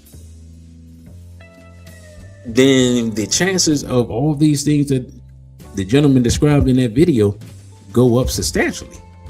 I have no doubt that Israel will do anything to continue this war, because if the United States pulls out of the region and just leaves Israel to their own devices, Israel by themselves cannot defeat Iran, Hezbollah, and Hamas. Can't happen in a conventional war. Can they use, which means that one of two things happen. They either find a way to get the U.S. into the war, or they use nuclear weapons. And the reality of the situation is, if the U.S. backs up and allows Iran to just do what naturally progress, they're going to more than likely progress towards a nuclear weapon. And if you think Kim Jong-un won't help them, the leader of North Korea, I'm not sure if what his actual title is, president or what, I'm not sure. But if you think he won't help Iran with their nuclear ambitions, I'm sure he's already called them and told them, hey, y'all, it's only one solution to your problem. And trust me, it's a lot different. We've already seen the effectiveness of the Iranian missile program. Now take those same Iranian missiles and put nuclear warheads on them, and you talk about a different ballgame, right? That means everybody over there is within range of being obliterated. And all this blustering, talking, and acting hard goes straight out the window, right? So, best case scenario for this situation is this. The United States negotiates a peace, and they leave the region, and they leave those people to their devices, and they focus on improving things on the domestic front. That's the best case scenario. The worst case scenario is Israel gets desperate, drops a nuclear bomb, the Strait of Hormuz and everything gets even more shut down, because then you got radiation all over the place, and the global economy collapses. Or the United States gets back in the war, and the Strait of Hormuz and Bab al-Mandeb get closed by Yemen and Iran, and you have a global economic collapse. You see what I'm saying? Or you have a global economic collapse, and then Israel does false flags in America that cause chaos and disorder. The 3 of the 4 ways that this ends are not good. Or all those things happen, and Iran gets stronger, and they get nuclear weapons, and they want payback. And Iran and Israel exchange nuclear weapons. Like, none of these scenarios are pretty good, other than U.S. leaving. So we will see how that goes. I do plan to come on one day this week, and Sister Neff talked about she was watching the conference about Bang Booty. We will talk about him, and like I said before, him, Robert Kelly, the whole situation with Brandy. We'll talk about that in a show this week. Whatever day it'll be 7 o'clock. I'm not sure which day it'll be, but I'll let you know a day in advance at least.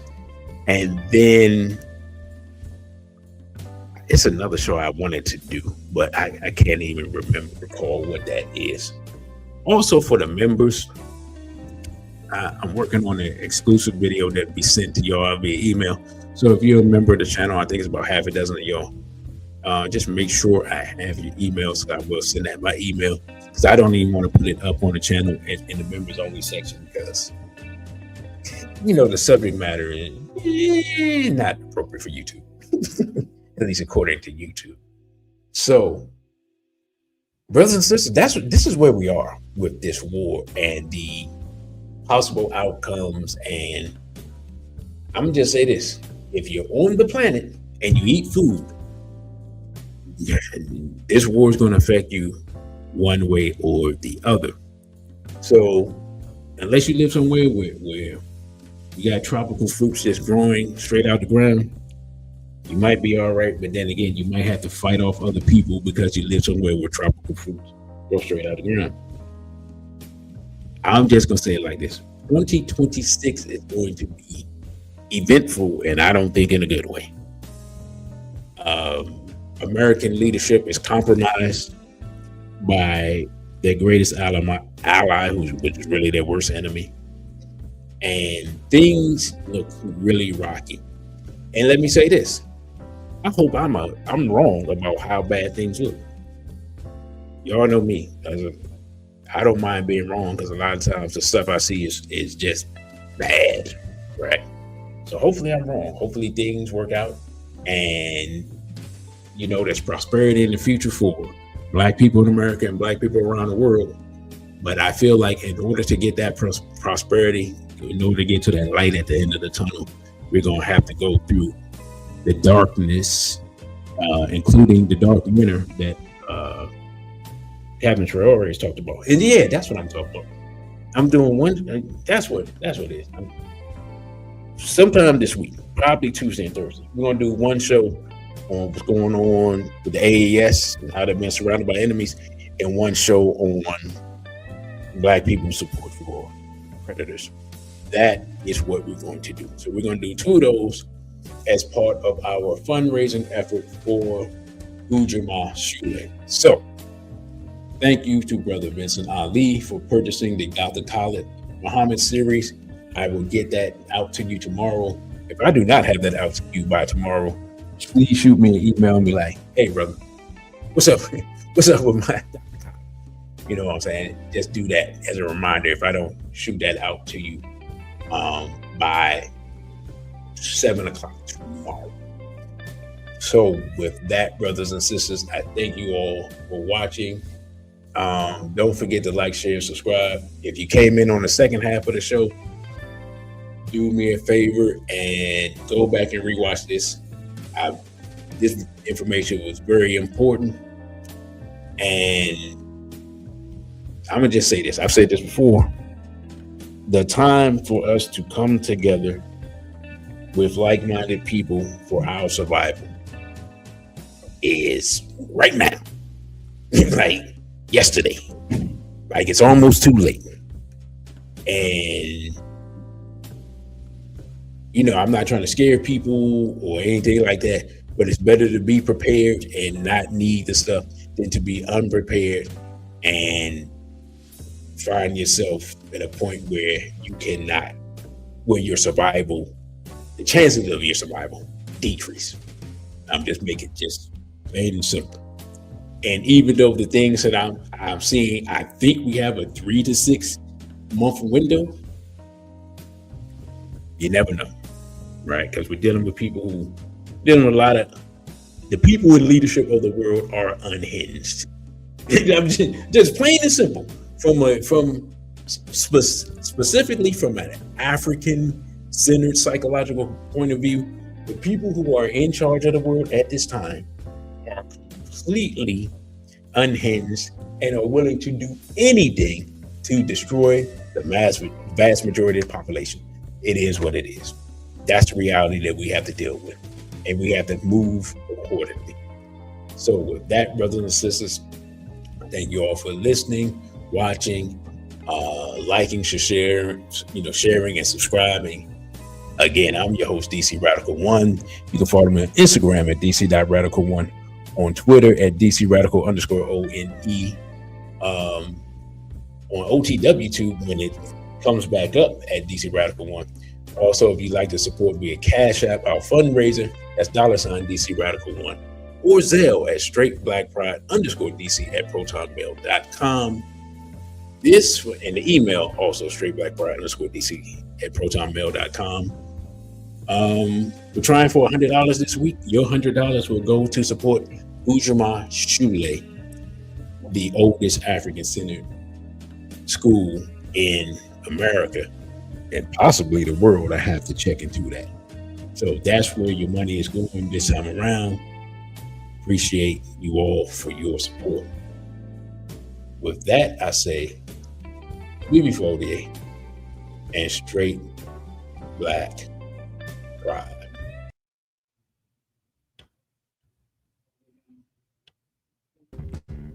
Thank you for watching this video. Don't forget to like, share, and subscribe. Also follow us on our other social media platforms. On Instagram, we're at dc.radical1. On Twitter, we're at dc_radical_ONE. And the Cash App is $DC Radical 1. Again, thank you for subscribing. A big before ODA and straight black pride.